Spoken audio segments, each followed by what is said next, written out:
I'm Johnny Jones, I'm here at home, and I'm tired of singing this frickin' song, so I'm gone. Yeah. Hey, it's Johnny Jones, I'm here at home. And today I wanted to talk about this Waner CB777.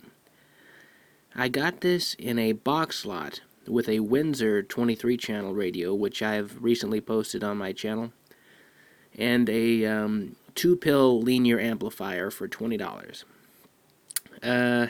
So I didn't know a lot about the Windsor. I couldn't find much information about it, but I certainly couldn't find anything about this one. I want to just take you over just the controls. Of course, you just have volume, squelch. This is basically for setting your frequency. If you're off, if someone's transmitting off frequency, because they were radios used to be crystal synthesized, and if they were off frequency, you could adjust this. So this is delta tune.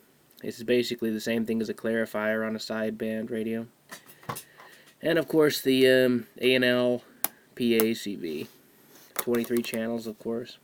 This doesn't work, but what got me so interested in it is because I didn't find anything, and it's built really well. So let me show you.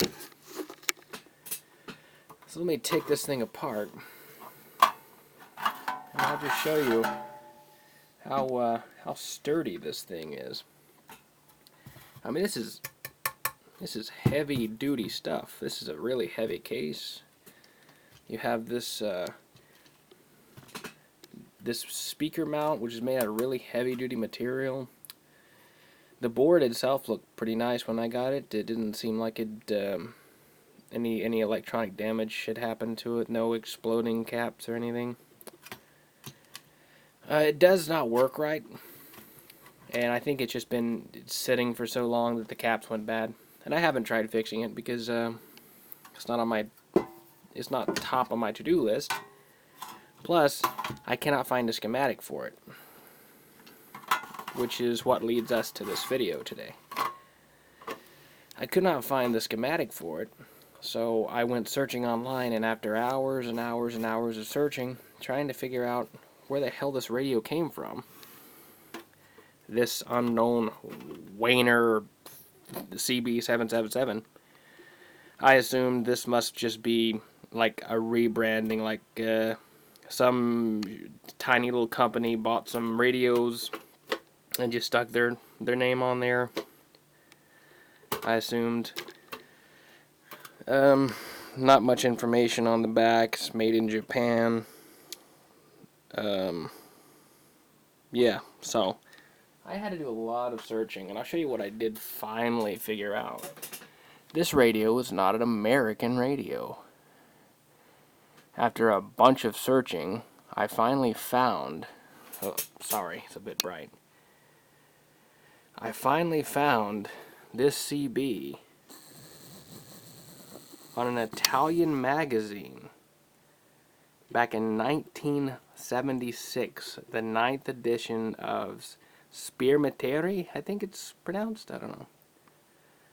And look what this is right here.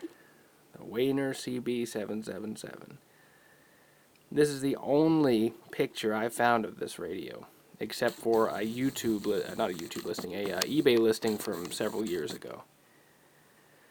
So, I also recently ran into a Cobra 26 on eBay. I've heard that they were actually incredibly rare. I haven't bought that, of course, because I don't have $60. But it's certainly interesting. Apparently, it was a rebranding of the Cobra 79 23 channel. Not 79. I'm sorry. I'm thinking 70s. It was a branding of the Cobra 29 that was made for a more economical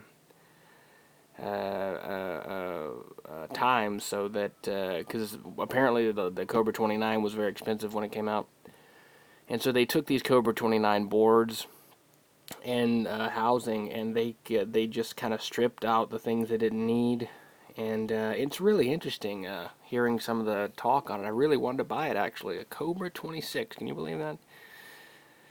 But let's get back to the Waner. Oh, I think my battery's about to die.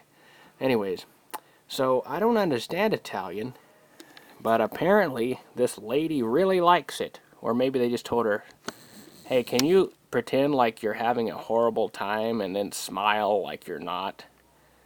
And she perfectly matched that expectation.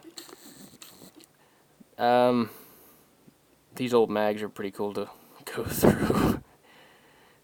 But I can't understand a bit about it. Look at those calculators.